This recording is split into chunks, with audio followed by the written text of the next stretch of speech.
UC 宇宙与 CE 宇宙谁的科技更发达？众所未必不周知啊，高达 Seed 的不少剧情和设定都借鉴了 UC 宇宙。剧情方面 ，Seed 第一季对应了 UC0079 一年战争 ，Seed 第二季对应了 UC0087 高达 Zeta。Seed 最新剧场版呢，则是对应了逆奇的夏亚。那么问题来了 ，UC 宇宙的科技正传啊是有70多年的发展史的，而 Seed 呢只有短短的4年，这科技能跟得上吗？来，咱们先把科技树一一对应一下啊。CE 宇宙中高达的装甲是 PS 装甲，对应的呢是 UC 宇宙的月神钛合金。二者的表现有一个共同的特点，那就是能几乎无视扎古的豆豆枪。CE 宇宙对应的呀就是基恩的豆豆枪，但在细节上啊做出了一个特别有趣的差距，那就是 UC 宇宙的月神钛合金是纯靠材料硬度来抵御扎古豆豆枪的，除非敌人多次命中驾驶舱前方的外甲，对里面的驾驶员造成震荡伤害，否则呀只能用热能斧或者是火箭筒才能造成有效的杀伤。而 CE 宇宙的 PS 装甲则不同，它在功能充足的时候能够几乎无效所有的实体武器攻击。具体的设定我之前讲过啊，感兴趣的朋友可以翻页看看。PS 装甲的主要问题在于 CE 宇宙是有中子干扰器的，导致核能无法正常使用，因此呢前期的机体无论是高达还是基恩都是电池机。这么一来呢，耗能极高的 PS 装甲在战场上使用的时长啊就受到了极大的限制，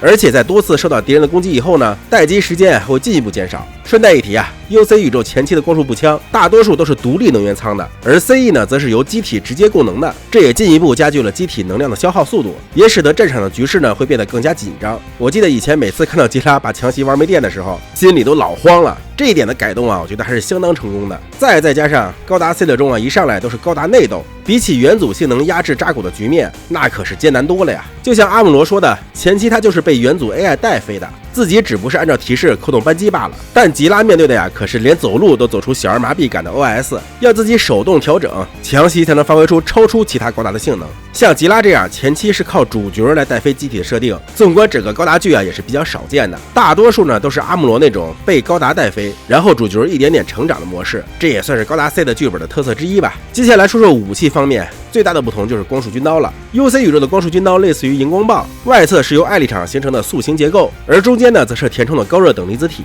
当外侧的艾力场触碰到非力场的物体时呢，就会破碎，露出里边的高热等离子体，对物体进行热切割。所以 UC 宇宙中的光束军刀是可以互格的，因为双方都是艾力场，接触以后呢会互相排斥。但 C 的则不同。CE 宇宙的光束军刀啊，就像一个打火机，直接把高热等离子体喷出来，并没有立场约束。因此呀，你仔细观察就会发现，在作画不失误的情况下啊，CE 宇宙的光束军刀啊是无法互格的。但可能是觉得纯焊枪的话，就很难做出各种光束刃的形状，拿出来卖模型了。因此呢，后边又追加了幻象粒子能够塑形的设定。但大多数情况下啊，依然是不会有拼刀的情况。除了光束军刀，其实远程武器也有很大区别。UC 宇宙基本是以缩退后的米氏粒子，即 Mega 粒子作为能量载体的，之后的超绝 Mega 粒子炮以及 VSBR 等等，都是把 Mega 粒子玩出花的典型代表。而 CE 宇宙中呢，则普遍是高热等离子体级数，或者是高热等离子体电浆，还有像磁轨炮啊、阳电子炮啊这样其他类型的武器的存在。在弹药种类丰富程度上还是很有诚意的，尤其是这个阳电子炮啊，是通过反物质产生的湮灭效应来进行有效杀伤的。按理说呀，应该是一个相当逆天的武器，但剧中的表现呢却非常一般，尤其是密涅瓦上的唐怀瑟啊，那真是窝囊废到家了。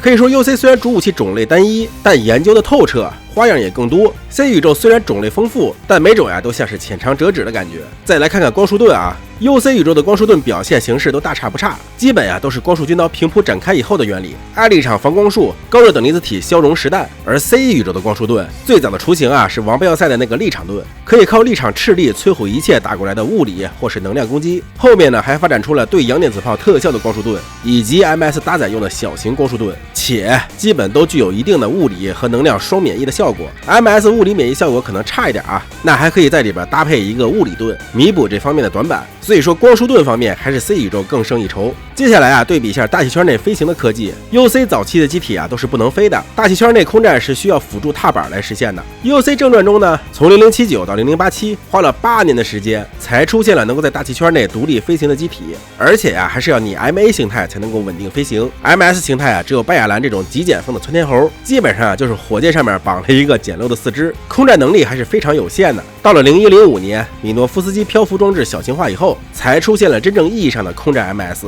算下来啊，一共用了26年。而 C 宇宙啊就逆天了，早期就有空战强袭这样的以滑翔为主的空战机体，在 CE71 年中期也出现了敌人这样的空战量产机，到了 CE71 年末期更是出现了自由高达这种逆天火力的空战机，并且自此以后啊，基本上只要是有翅膀的机体都能在大气圈内进行空战，甚至像近段高达这样的把盾牌装作是翅膀的都能飞。只能说啊 ，C 宇宙的制空技术其实一开始就有，不过呢，可能一般机体带不动，所以杂兵机中能够空战的并不算很多，会飞的大多要么是特机，要么是精英机体。也就是说啊 ，CE71年的空战技术已经能和 UC0105年基本持平了，而 UC 证据中的光翼是0153年末期的 V2 高达才有的，距离初代0079用了74年。C 的呢，则是在0073年就出现了光翼，距离71年啊仅仅过了2年。当然了，73年的光翼是盖版的，完全版应该是观星者上的那个，不过啊，也是73年的事儿。跟 UC 的光翼一样，利用类似太阳帆的原理，可以让机体加速到接近光速的速度。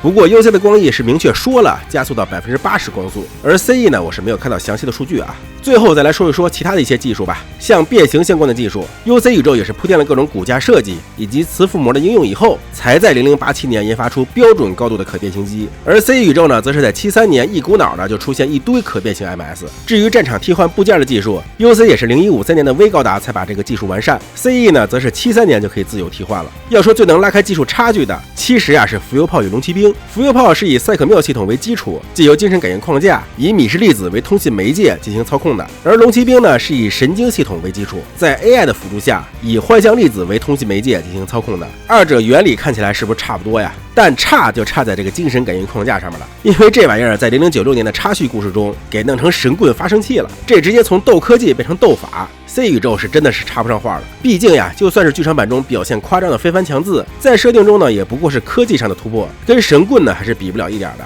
那么咱们来总结一下吧。材料学方面 ，UC 是月神钛合金走实打实的提升，而 C 宇宙呢，则是利用超导体装甲集合各种科技来提高装甲值的。更何况啊，在能量充足的情况下，PS装甲连光束武器都能无效化，还是科技含量更高一些的。武器方面，简简单单的米氏粒子加艾力场的组合，在米诺夫斯基物理学的加持下，却能不断改进武器的性能，尤其是 V18啊，可以说是无坚不摧。而 CE 虽然武器种类众多，但都存在对应的防御手段，就显得差点火候了。不过反过来说啊，C 宇宙无论是反光束涂层，还是八支镜，或者是光束盾，表现的都过于逆天了，也确实比 UC 的防御体系更全面。当然了，咱们主要讨论的还是 TV 剧中的表现啊。SF 剧场版中的非凡强字头炮，确确实实被形容为是无法防御的武器，而像是变形结构啊、推进器技术啊，CE 都是跳过了发展过程，直接出现现成科技。只能说呢，研发周期确实是逆天的短啊，但性能上呢，看不出与 UC 宇宙有什么差距。真正拉开差距的，还得是咱精神感应框架啊，确切的说是独角兽中的精神感应框架。要是没有独角兽，感觉 CE 总体科技是略压 UC 一头的。OK， 说到这儿我就不能继续说了啊，咱们点到为止啊。